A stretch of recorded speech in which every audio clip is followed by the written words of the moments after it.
Hello, good morning guys. നമ്മൾ രാവിലെ ഹോട്ടലിലെ ബ്രേക്ക്ഫാസ്റ്റിലേക്ക് വന്നേക്കണേണ്. ഇന്നലത്തെ കഴിഞ്ഞ എപ്പിസോഡിൽ പറഞ്ഞ പോലെ ഞങ്ങൾ തലേ ദിവസത്തെ ഒരുപാടുള്ള യാത്രയും അത് കഴിഞ്ഞിട്ട് ലേറ്റായിട്ടുള്ള ഉറക്കമൊക്കെ കാരണം ഞങ്ങൾ എഴുന്നേറ്റത് വൈകി. നിർഭാഗ്യവശാൽ രാവിലെ ഇന്ന് പ്ലാൻ ചെയ്തിരുന്നത് ടൂർ ഓപ്പറേറ്റർ പറഞ്ഞിരുന്നത് ഫിഫി ഐലൻഡ് പോകാമെന്നാണ്. പക്ഷേ എല്ലാം പാളിപ്പോയി. അതിന് ബ്രേക്ക്ഫാസ്റ്റ് കഴിക്കട്ടെ. ഫിഫി ഐലൻഡിൽ പോകണമെന്നുണ്ടെങ്കിൽ അവിടെ 8 മണിക്കുള്ളിൽ അവിടെ ബോട്ട് പോകുന്ന സ്ഥലത്ത് പോകണം. നമ്മൾ വൈകിപ്പോയതുകൊണ്ട് എഴുന്നേറ്റപ്പോൾ വൈകിയതുകൊണ്ട് നമുക്ക് അവിടെ പോകാൻ പറ്റില്ല. അപ്പോൾ അതുകൊണ്ട് പിറ്റേ ദിവസം പ്ലാൻ ചെയ്തിട്ടുള്ള ജെയിംസ് ബോണ്ട് ഐലൻഡിലേക്ക് പോകാനായിട്ട് തീരുമാനമെടുത്തു. അങ്ങനെ അവർ വിളിച്ചു പറഞ്ഞു. അവരുടെ വണ്ടിയും കാത്തിരിക്കുകയാണ്. ഞങ്ങൾ താമസിക്കുന്ന ആഷ്ലി പ്ലാസയുടെ മുമ്പിൽ ഞങ്ങൾ എല്ലാവരും കൂടി ഞങ്ങൾക്ക് പോകാനുള്ള വണ്ടിയും കാത്തിരിക്കുന്ന ദൃശ്യങ്ങളാണ് നിങ്ങൾ കണ്ടുകൊണ്ടിരിക്കുന്നത്. എന്ത് ചെയ്യാൻ പറ്റും, പണിവാളി. ആദ്യം ഈ യാത്രയുടെ ആദ്യം തന്നെ ഈ മങ്കി ടെമ്പിൾ എന്ന് പറഞ്ഞിട്ട് ഈ ഓൺ ദ വേയിലൊരു ഇതുണ്ട്. വലിയൊരു മലയുടെ അകത്ത് പഴയ ബുദ്ധിസ്റ്റുകളായ ബുദ്ധന്മാരും അവർ ധ്യാനിച്ചിരുന്നൊരു സ്ഥലമാണ്. ഇതിൻ്റെ പ്രകൃതി രമണീയമായ ഒരു സ്ഥലം, നിറച്ചും കുരങ്ങന്മാരും പ്രാവുകളും ഉള്ളൊരു ഏരിയയാണത്. വളരെ ശാന്തമായിട്ടുള്ള ഒരു സ്ഥലം. ചോക്കുമല പോലെയാണ് ഇരിക്കുന്നത്. ഇതൊക്കെ നല്ല പച്ചപ്പും ഉണ്ട് അതിനിടയ്ക്ക്.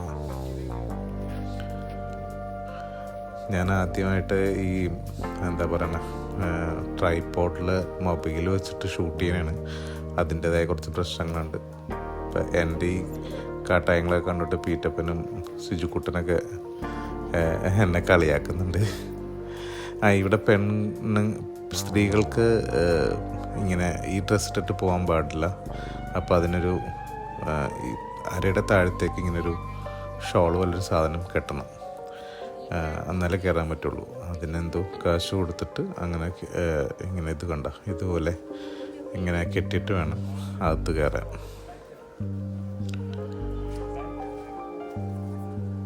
അത്യാവശ്യം നല്ല ക്രൗഡൊക്കെ ഉണ്ട്. നമ്മൾ ഇതിൻ്റെ ഒരു പ്രത്യേകത വെച്ചാൽ ഭയങ്കര ഹൈറ്റ് കുറഞ്ഞ ഇതാണ്. പക്ഷേ താഴെയൊക്കെ ഫ്ലോഡ് ചെയ്തിട്ടുണ്ട്. അതിനകത്ത് കുറേ ബുദ്ധ സ്റ്റാച്യൂസ് അങ്ങനെ ഒരുപാട് വെച്ചിട്ടുണ്ട്. ശാന്തം, നല്ല തണുപ്പും ഒക്കെയുള്ളൊരു സ്ഥലമാണ്. നിങ്ങളിപ്പോൾ കേൾക്കുന്ന പോലെ ഇവരുടെ ശ്ലോകങ്ങളും മന്ത്രജപങ്ങളും ഒക്കെ ഇങ്ങനെ ഒരു ബാക്ക്ഗ്രൗണ്ട് പോലെ സ്പീക്കറിലൂടെ വരുന്നുണ്ട്. ഇവിടെ ഒരു ബുദ്ധൻ ഇങ്ങനെ കിടക്കുന്ന ഒരു വലിയ ഭയങ്കര നീളത്തിലുള്ള ഒരു സ്റ്റാച്ചു ഉണ്ട്. അതിന് മുകളിലൊക്കെ ആയിട്ട് ഇങ്ങനെ ഒരു ടെമ്പിളിൻ്റെ ഓരോരോ ശില്പങ്ങളൊക്കെ വെച്ചിട്ടുണ്ട്. കണ്ടല്ലേ, ഭയങ്കര വലിയൊരു ബുദ്ധ സ്റ്റാച്ചു ആണ്. ഇങ്ങനെ കിടക്കുന്ന സ്റ്റാച്ചു. ഇത് പല സ്ഥലത്തും കാണാത്തതാണ്.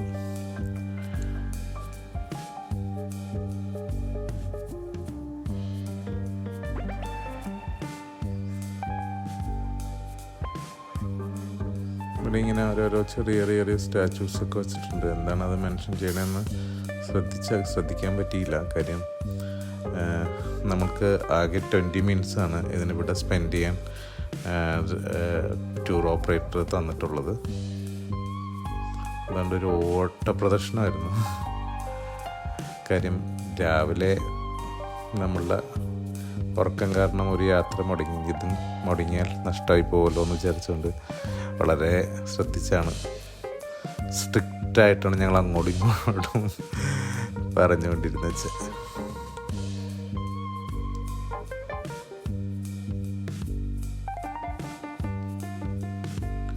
നല്ല പച്ചപ്പും ഈ മഴയുടെ ഈർപ്പം ഉള്ള ഒരു ഇതാണ്. ചോക്കുമലയാണെന്നാണ് മനസ്സിലാക്കുന്നത്. ഒരു മിനിമം ലൈറ്റ്സും ഒരു പ്രത്യേക മൂഡാണ്, ഒരു ശാന്തമായൊരു മൂഡാണ്. പ്രകൃതിയും ഇതൊക്കെയായിട്ട് ചേർന്ന് നിൽക്കുന്ന ഒരു രസമുള്ള കാഴ്ചയാണ് കേട്ടോ. ഈ മലയുടെ ഇടയ്ക്ക് ഓരോ ദ്വാരങ്ങളുണ്ട്. അതിലൂടെ നോർമൽ പച്ചപ്പൊക്കെ നമുക്ക് കാണാൻ പറ്റും. ഇങ്ങനെ ഒരുപാട് സ്റ്റെപ്പുകൾ കയറി ഏറ്റവും മുകളിലെത്താവുന്ന രീതിയിലാണ് അത് ക്രമീകരിച്ചിരിക്കുന്നത്.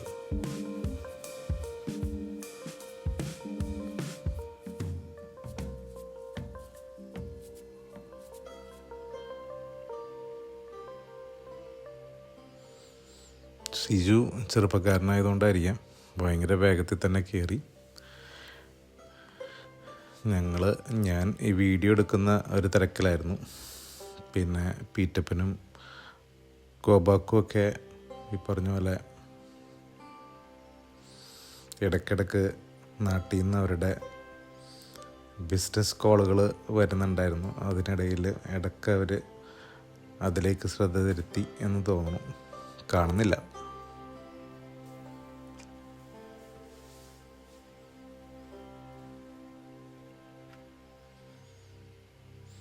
ഇവിടെ ആളുകൾ കല്ലുകളുടെ മുകളിൽ കയറ്റി ഇങ്ങനെ വെച്ചിങ്ങനെ പല ശില്പങ്ങൾ പോലെ ഇങ്ങനെ വെച്ചിട്ടുണ്ട്. അതെനിക്ക് തോന്നുന്നത് ഇവിടുത്തെ ഒരു ആചാരമാണെന്ന് തോന്നുന്നു. അങ്ങനെ ഒരുപാട് സ്ഥലങ്ങളിൽ അങ്ങനെ വെച്ചിരിക്കുന്നത് കാണുന്നുണ്ട്. സിജു അങ്ങ് ദൂരെ ഉണ്ട്. പുള്ളി നടക്കണേണ് മുകളിലേക്ക് കയറാൻ. ഞാൻ എൻ്റെ പുറകെ തോൽക്കാൻ സമ്മതമല്ല എന്നുള്ള രീതിയിൽ ഞാനും നടക്കുന്നുണ്ട്. പിന്നെ എനിക്ക് വീഡിയോ എടുക്കണമല്ലോ.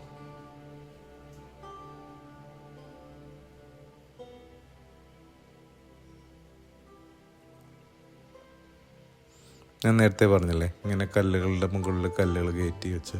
ഇതെനിക്ക് തോന്നുന്നു എന്തോ ഒരു ഇവിടുത്തെ ഒരു ആചാരമാണെന്ന് തോന്നുന്നു.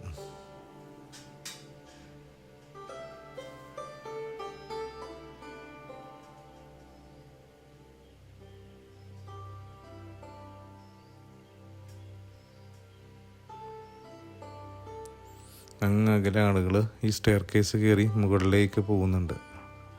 ഞാൻ എൻ്റെ മൊബൈലിലാണ് ഷൂട്ട് ചെയ്യുന്നത്. അതിൻ്റെ മാക്സിമം സൂം വെച്ചിട്ട് നോക്കുന്നുണ്ട്. നിങ്ങൾക്ക് കാണാൻ പറ്റുമോ അറിയില്ല. ക്ലാരിറ്റി കുറച്ച് കുറവായിരിക്കും.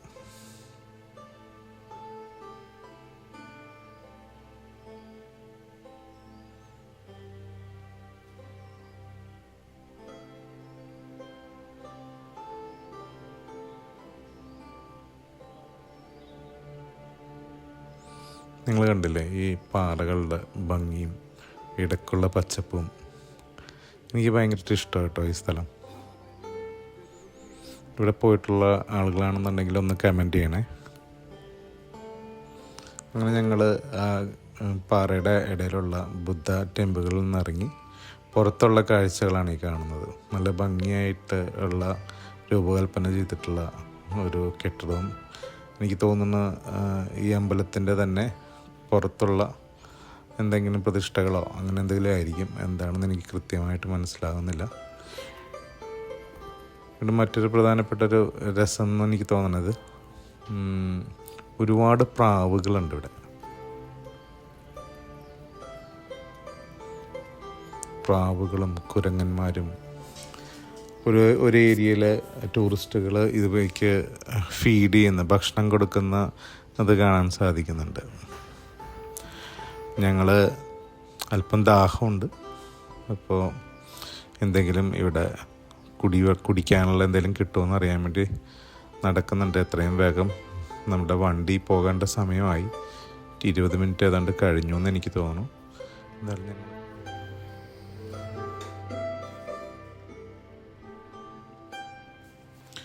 അങ്ങനെ ഞങ്ങൾ ജെയിംസ് ബോണ്ട് ഐലൻഡിലേക്കുള്ള ബോട്ടിൽ കയറി. ലോങ് ടെയിൽ ബോട്ടാണ് ഇവിടെ. ഈ ജെട്ടിയിൽ നിന്നാണ് ബോട്ട് പുറപ്പെടുന്നത്. എല്ലാവർക്കും ലൈഫ് ജാക്കറ്റൊക്കെ തന്ന് ഞങ്ങൾ 4 പേരും 3 പേരും ഇരിക്കാവുന്ന രീതിയിലുള്ള സീറ്റിങ്ങാണ് ഈ ബോട്ടിൽ അറേഞ്ച് ചെയ്തേക്കുന്നത്. നമ്മുടെ ഇന്ത്യക്കാരും ഫോറിനേഴ്സായിട്ടുള്ള ആൾക്കാരൊക്കെ ഇതിനകത്തുണ്ട്.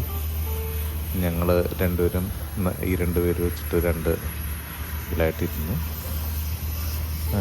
ഒരുപാട് ബോട്ടുകൾ ഇവിടെ പാർക്ക് ചെയ്തിട്ടുണ്ട്. ഇങ്ങനെ ജെട്ടിയിൽ കെട്ടിയിട്ടുണ്ട്. അങ്ങനെ ഒരു ബ്രിഡ്ജിൻ്റെ അടിയിൽ കൂടിയാണ് ആദ്യമേ തന്നെ പോകുന്നത്. ആദ്യത്തെ ഒരു കലങ്ങിയ വെള്ളം പോലത്തെ ഒരു വാട്ടറാണ് നമുക്ക് കാണുന്നത്. എനിക്ക് തോന്നുന്നു ഈ ബോട്ടുകളെല്ലാം ഇതിലൂടെ യാത്ര ചെയ്യുന്നതുകൊണ്ടായിരിക്കാം, ആഴം കുറവായതുകൊണ്ടും ആയിരിക്കാം ഒരു പക്ഷേ ഇങ്ങനെ കലങ്ങി കിടക്കുന്നതെന്ന് തോന്നുന്നു.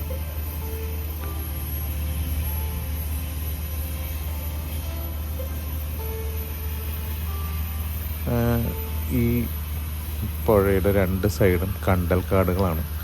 നല്ല ഭംഗിയാട്ടോ, നമുക്ക് അത് പറയാണ്ടിരിക്കാൻ പറ്റില്ല. കുറച്ച് കഴിഞ്ഞപ്പോൾ വെള്ളത്തിൻ്റെ നിറം മാറി നല്ല പച്ചപ്പുള്ള വെള്ളമായി.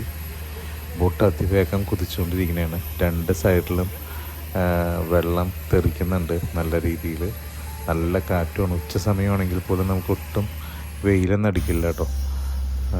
നല്ല ഇതാണ്. ദൂരെ അങ്ങ് രണ്ട് വലിയ മലകൾ പോലെ കാണുന്നുണ്ട്. സൈഡിലും നല്ല മലകളാണ്.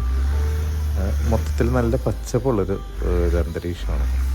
ഞാൻ നേരത്തെ പറഞ്ഞില്ലേ, ട്രൈപോഡിൽ ഈ സെൽഫി സ്റ്റിക്ക് പോലത്തെ ഒരു സാധനം വാങ്ങിച്ചു. ഈ യാത്ര ആയതുകൊണ്ട് ഞാൻ ആദ്യമായിട്ട് യൂസ് ചെയ്യുന്നതാണ്. സാധാരണ കയ്യിൽ തന്നെ പിടിച്ചുകൊണ്ടാണ് വീഡിയോ ഒക്കെ എടുക്കുന്നത്. അതുകൊണ്ടാണ് നമ്മൾ എന്തോ സെറ്റിംഗ് ഒന്ന് മാറിപ്പോയിട്ടുണ്ടെന്ന് തോന്നുന്നു. കയാക്ക് ചെയ്യുന്ന സമയത്ത് വൈറ്റ് ബാലൻസിങ്ങിന് എന്തോ പ്രോബ്ലം ഉണ്ടായിരുന്നു. എന്തായാലും നിങ്ങളൊന്ന് ക്ഷമിക്കണേ. തുടക്കക്കാരൻ എന്നുള്ള രീതിയിൽ എല്ലാ പരിഗണനയും നിങ്ങളിൽ നിന്ന് ഞാൻ പ്രതീക്ഷിക്കും. എന്തായാലും അത് പോട്ടെ. നമ്മൾ അതിവേഗമാണ്, അടിപൊളി സ്പീഡാട്ടോ. വെള്ളമൊക്കെ ഇടയ്ക്കിടയ്ക്ക് ഷവർ ചെയ്യുന്നുണ്ട് നേരത്തേക്ക്. അങ്ങനെ ഞങ്ങൾ കുറേ ഒരു 20 മിനിറ്റോളം ട്രാവൽ ചെയ്തതിന് ശേഷം നമ്മളൊരു പ്രത്യേക സ്ഥലത്തൊരു ഐലൻഡ് പോലത്തെ കുറേ മലകളുടെയൊക്കെ സൈഡിലായിട്ട് വലിയ ഭീകരമായ ജങ്കാറ് പോലത്തെ കുറച്ച് 2-3-4 ബോട്ടുകൾ അവിടെ നങ്കൂരിട്ടിട്ടുണ്ടായിരുന്നു. നമ്മൾ ആ ഒരു ബോട്ടിനകത്തേക്കാണ് നമ്മുടെ ഈ ചെറുതല്ല ലോങ് ടെയിൽ ബോട്ട് എന്ന് തന്നെ പറഞ്ഞത്. ഭയങ്കര നീളമാണ്, പക്ഷെ ഒട്ടും ആടിയോ ലയൊന്നുമില്ല കേട്ടോ. അങ്ങനെ ഒരു ബോട്ട് കൊണ്ടൊന്ന് അടുപ്പിക്കുന്നത്. ഇവിടെ പഴയ 1-2 വലിയ ബോട്ടുകൾ, ഈ ഇതുപോലെ ഞാൻ നേരത്തെ പറഞ്ഞ പോലെയുള്ള വലിയ ബോട്ടുകൾ നേരത്തെ പഴയതാണെന്ന് തോന്നുന്നു അവിടെ കിടക്കുന്നുണ്ട്. അതിലാരുമില്ല. പക്ഷെ ഇപ്പോൾ ഈ 2 ബോട്ടിൻ്റെ ഇടയിലാണ് നമ്മൾ കൊണ്ടുവന്ന് നിർത്തുന്നത്. ഇതിൻ്റെ സൈഡിലേക്ക് ഈ ബോട്ട് കൊണ്ടുവന്ന് നിർത്തും. നമ്മളൊക്കെ ഈ വലിയ ബോട്ടിലേക്ക് കയറിയിട്ട് അവിടെ നിന്നാണ് കയാക്കിലേക്ക് നമ്മൾ പോകും.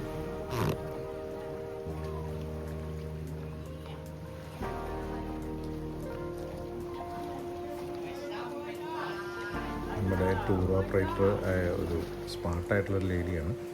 അവർ നമുക്ക് വേണ്ട നിർദ്ദേശങ്ങൾ മൈക്കിലൂടെ നൽകുന്നുണ്ട്. അത് പ്രകാരം നമ്മളെല്ലാവരും ഒരു സൈഡിലേക്ക് നമ്മുടെ ഗ്രൂപ്പിൽ ഏതാണ്ട് 34ഓളം ആളുകളാണ് ഉണ്ടായിരുന്നത്.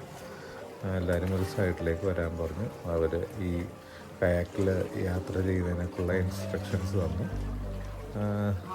നമ്മൾ ഈ 2 പേരാണ് ഒരു കയാക്കിൽ കയറുന്നത്. അതിനകത്ത് അവരിങ്ങനെ ഈ ചോക്കുമലയുടെ അടിയിലൂടെ വെള്ളത്തിലൂടെ നമ്മളെ കൊണ്ടുപോകും. വരുമ്പോൾ 50 ബാത്ത് മുതൽ 100 ബാത്തിൽ കുറയാത്തൊരു എമൗണ്ട് അവർക്ക് ടിപ്പായിട്ട് കൊടുക്കണമെന്നും പറയുന്നുണ്ട്. അങ്ങനെ ഞാനും കയറി. വലിയ പേടിയൊക്കെ ഉണ്ടായിരുന്നു കേട്ടോ. കാര്യം എന്നെപ്പോലൊരു ഭീകരമായ വെയിറ്റുള്ള ഒരാൾ ഇതിനകത്ത് കയറുമ്പോൾ ഇത് മുങ്ങിപ്പോകുമെന്ന്. പക്ഷേ പ്രശ്നമൊന്നുമില്ലായിരുന്നു. പിന്നെ എന്താണെന്ന് വെച്ചാൽ ഇങ്ങനെ വളഞ്ഞൊടിഞ്ഞിരിക്കുക എന്ന് പറഞ്ഞാൽ കുറച്ച് ശ്രമകരമായ പരിപാടിയായിരുന്നു. കിടക്ക മസിൽ വിട്ടു കാര്യം നീക്കി വെക്കാനോ അനക്കാനൊന്നും പറ്റില്ലല്ലോ. അങ്ങനെ ഒരു അഡ്ജസ്റ്റ്മെൻറ്റിലങ്ങ് ഇരുന്നു. എന്തായാലും കുഴപ്പമില്ലായിരുന്നു. അടിപൊളി എക്സ്പീരിയൻസ് ആയിരുന്നു. ഇങ്ങനെ നമ്മൾ തലേന്ന് മുട്ടാണ്ട് ഇങ്ങനെ പോകും. ഇപ്പം ഞാൻ ആലോചിക്കുന്നു, ഈ വെള്ളത്തിൻ്റെ കയറ്റം ഇറക്കം എന്നൊക്കെ പറയുമ്പോൾ കയറ്റമൊക്കെ വരുമ്പോഴേക്കും നമ്മൾ തലമുട്ടില്ലായിരുന്നു. ചിലപ്പോൾ ആ ഒരു ടൈം വെച്ചായിരിക്കും ഒരു പക്ഷേ അവർ നമ്മളെ കൊണ്ടുപോകണം. ഇതിങ്ങനെ ആദ്യം പോയിട്ട് ചുറ്റും മലകളുള്ളൊരു വെള്ളത്തിൻ്റെ സൈഡിലേക്ക് കൊണ്ടുവന്നിട്ട് പിന്നെ അവിടെ നിന്ന് നമ്മൾ ഒരുപാട് തിരകൾ വരുന്ന സ്ഥലത്തേക്കൊക്കെ പോയി കേട്ടോ. പക്ഷെ അവിടെയൊക്കെ എനിക്ക് വീഡിയോ എടുക്കാൻ അത്രയ്ക്ക് സാധിച്ചില്ല. പിന്നെ കുറച്ച് ഞാൻ നേരത്തെ പറഞ്ഞ പോലെ വൈറ്റ് ബാലൻസിങ്ങിൻ്റെ പ്രശ്നം ഉണ്ടായിരുന്നു. ഒരുപാട് ലൈറ്റുള്ള സ്ഥലത്ത് വന്നപ്പോൾ അത്ര വിസിബിൾ അല്ലാത്ത രീതിയിൽ വിഷ്വൽസിന് ഭംഗിയില്ലാത്തൊരു കാര്യമാണ്. അതുകൊണ്ടാണ് അതൊന്നും ഈ വീഡിയോയിൽ ചേർക്കാത്തത്. അങ്ങനെ നമ്മൾ ഭയങ്കര ആദ്യത്തെ ഒരു എക്സ്പീരിയൻസ് ആണ് ഇങ്ങനെ. അതിന് ഇത്രയും ഡീപ്പായിട്ടുള്ള ആഴമുള്ളൊരു സ്ഥലത്ത് കൂടി ഒട്ടും നീന്തലറിയാൻ കൊള്ളാത്ത ഞാനിങ്ങനെ പോകും ഞാൻ ഒരിക്കലും വിചാരിച്ചിട്ടില്ല. ആ ഒരു ധൈര്യം കാണിക്കുമായിരുന്നു തോന്നുന്നില്ല. പക്ഷേ ഭയങ്കര സേഫാണെന്ന് പറയും. എല്ലാവർക്കും ലൈഫ് ജാക്കറ്റും ഒക്കെ തന്നതുകൊണ്ടാണ് ഞാൻ പിന്നെ അങ്ങനെ പോയത്.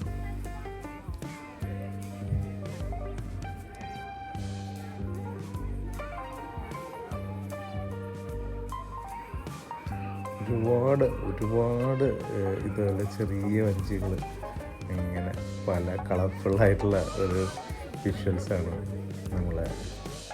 നമുക്ക് കാണാൻ സാധിക്കുന്നത്. ഒരുപാട് ബോട്ടുകളും ഭയങ്കര സേഫായിട്ടും തോന്നി കേട്ടോ. ആർക്ക് വേണമെങ്കിലും കയറാം. ചെറിയ കുട്ടികൾ മുതൽ അതിനകത്ത് ഫാമിലി ആയിട്ടുള്ള ആൾക്കാരൊക്കെ അതിനകത്ത് യാത്ര ചെയ്യുന്നുണ്ട്. നമ്മുടെ വലിയ ബോട്ട് അങ്ങ് ദൂരെ ഉണ്ട്. ഞങ്ങൾ നേരെ അതിനകത്തേക്ക് പോകും. അവിടെ നിന്ന് നമ്മൾ അടുത്ത ജെയിംസ് പോണ്ട് ഐലൻഡാണത്. ഞങ്ങൾ അവിടെ നിന്ന് ബോട്ടിൽ കയറി ജെയിംസ് പോണ്ട് ഐലൻഡിൽ ഇറങ്ങി. ഞങ്ങളുടെ പഴയ ലോങ് ടെയിൽ ബോട്ടിലാണ് കയറി വന്നത്. ഇതാണ് ജെയിംസ് പോണ്ട് ഐലൻഡ് എന്ന് പറയുന്നത്. ഇവിടെയാണ് നമ്മുടെ ഫിലിമൊക്കെ ഷൂട്ട് ചെയ്തത്, ഈ ഒരു ലൊക്കേഷൻ. എനിക്ക് ആ സിനിമ ഇനി ഒന്നൊന്ന് വീണ്ടും ഇട്ടൊന്ന് കാണണം. ഈ ലൊക്കേഷനും അതായിട്ട് നമ്മൾ കണ്ട ലൊക്കേഷൻ ഇതൊക്കെ ആയിട്ട് ഒരുപാട് ഫോറിനേഴ്സ് വരുന്നുണ്ട്. ഇതൊരു വളരെ രസമുള്ളൊരു സ്ഥലമുണ്ട്. ചെറിയൊരു ഏരിയ ആണെങ്കിൽ പോലും നല്ല രസമുണ്ട്. ചെറിയൊരു ബീച്ച്, നല്ല പച്ചപ്പ്. ഇതാണ് ആ നടുക്ക് കിടക്കുന്ന ഒരു ഇത്. ഭയങ്കര രസമാണ്. എല്ലാവരും അതിങ്ങനെ കയ്യിൽ പിടിക്കുന്ന വരെയുള്ള ഫോട്ടോസൊക്കെ ഇടാറുണ്ട്. ഒരുപാട് ഫോറിനേഴ്സ് വന്നിട്ടുണ്ട് അവിടെ. ഇവിടെയാണ് ആക്ഷൻ സീൻ എന്തൊക്കെയോ ഷൂട്ട് ചെയ്തിട്ടുണ്ട്. നിങ്ങൾ ഈ ഫിലിം കണ്ടിട്ടുണ്ടെങ്കിൽ നിങ്ങൾക്ക് ഈ സ്ഥലം ഓർമ്മത് വരുന്നതെന്ന് കമൻറ്റ് ചെയ്യണം. ഞാനും ജെയിംസ് പോണ്ട് ഐലൻഡിൽ എത്തി വന്നു എന്നുള്ള ഒരു സന്തോഷം എനിക്കുണ്ട്. ഇതാണ് ആ ഒരു സ്റ്റോണൊക്കെ അവിടെ വെച്ചിട്ടുണ്ട്. ഇതാണ് നമ്മൾ കണ്ടുപിടിക്കേണ്ടത്. എന്താ പറയുക, ഒരു ഫിലിം ഷൂട്ട് ചെയ്തു, അത് ഹിറ്റായൊരു ഫിലിം ഷൂട്ട് ചെയ്ത ആ ഒരു സ്ഥലം, ആ സ്ഥലം വെച്ച് അവർ ടൂറിസം ഡെവലപ്പ് ചെയ്യുന്നു. ഞങ്ങൾ പിന്നെ അവിടെ നിന്ന് ഇറങ്ങി അവിടെ നിന്ന് തന്നെ വേറൊരു ബോട്ടിൽ കയറിയിട്ടൊരു മുസ്ലിം കമ്മ്യൂണിറ്റി മാത്രം ഉള്ള ഒരു ഐലൻഡിലേക്കാണ് പോകുന്നത്. അവിടെ ഞങ്ങൾക്ക് നല്ല തിരയുണ്ട് കേട്ടോ. ഞങ്ങൾ നേരത്തൊക്കെ ഇങ്ങനെ വെള്ളം ഷവർ ചെയ്തുകൊണ്ടിരിക്കുകയാണ്. നല്ല ഓളമുണ്ട്. പക്ഷേ പേടിക്കേണ്ട ആവശ്യമൊന്നുമില്ല, സേഫാണ്. ഞങ്ങൾ ഈ പറഞ്ഞ കുറച്ച് മുസ്ലിം കമ്മ്യൂണിറ്റീസ് മാത്രം താമസിക്കുന്ന ഒരു സ്ഥലത്ത് മിക്കവാറും ഫിഷർമാൻസാണ് എല്ലാവരും. അവരുടെ വീടുകളാണ് കാണുന്നത്. ഇതിനകത്ത് നേരെ കാണുന്ന വലിയ വീടുകളൊക്കെ, വലിയ ബിൽഡിങ്ങുകളൊക്കെ ചെറിയ റെസ്റ്റോറൻറ്റ്, കഫേസൊക്കെയാണ്. ഞങ്ങൾക്ക് അവിടെയാണ് ഇപ്പോൾ ഏതാണ്ട് 2:30 മണി അയച്ചത്. അത്യാവശ്യം നല്ല വിശപ്പുണ്ട്. അപ്പം ഞങ്ങൾക്ക് ലഞ്ച് അറേഞ്ച് ചെയ്തേക്കുന്നത് അവിടെയാണ്.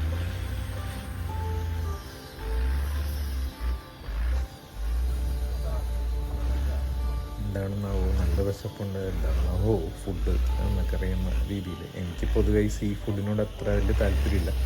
എന്നാലും ചിക്കനൊക്കെയാണ് വെച്ചാണ് ഞാൻ അഡ്ജസ്റ്റ് ചെയ്തത്. പക്ഷെ എൻ്റെ ഫ്രണ്ട്സിനൊക്കെ ആ ടേസ്റ്റൊക്കെ ഭയങ്കര ഇഷ്ടമായിട്ട്. എനിക്ക് തോന്നിയത് ഇവർ എല്ലാത്തിലും അവരുടെ സീ ഫുഡിൻ്റെ ഒരു ഇൻഗ്രീഡിയൻറ്റ്, ചിലപ്പോൾ അത് ഡ്രൈ ഫിഷായിട്ടാണെങ്കിലും ഫിഷ് സോസായിട്ടാണെങ്കിലും അവരെല്ലാത്തിലും അത് എന്തെങ്കിലും ഒരു കാര്യം യൂസ് ചെയ്യുമെന്ന് എനിക്ക് തോന്നുന്നു. കാര്യം ഈവൻ മീറ്റ് കഴിക്കുമ്പോൾ പോലും ഒരു സീ ഫുഡ് ടേസ്റ്റ് എവിടെയോ തോന്നാറുണ്ടായിരുന്നു.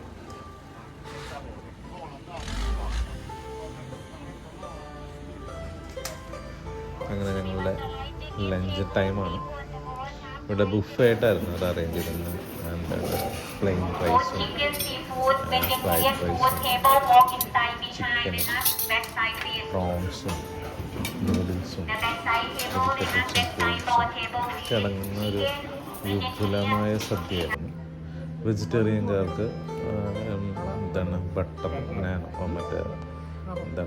പനീർ ബട്ടർ മസാല അങ്ങനെയൊക്കെയുള്ള സാധനങ്ങളായിരുന്നു. വെജിറ്റബിൾ ഫ്രൈഡ് റൈസ് അങ്ങനെയൊക്കെ. അത്യാവശ്യം വിശപ്പുള്ളതാണ്. പ്രത്യേകിച്ച് നമ്മുടെ രുചിക്ക് വേണ്ടി നിർബന്ധം പിടിച്ചില്ല.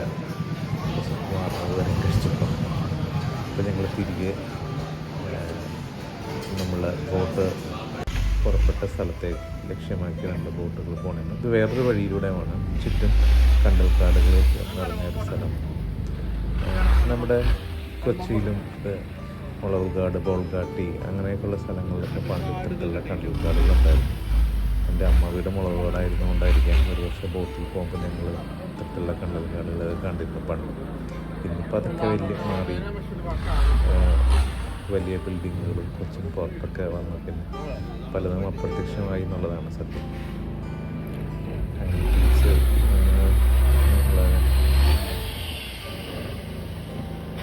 ബോട്ട് സ്റ്റാർട്ട് ചെയ്ത പോയിന്റിലേക്ക് ഞങ്ങൾ എടുക്കുന്നു.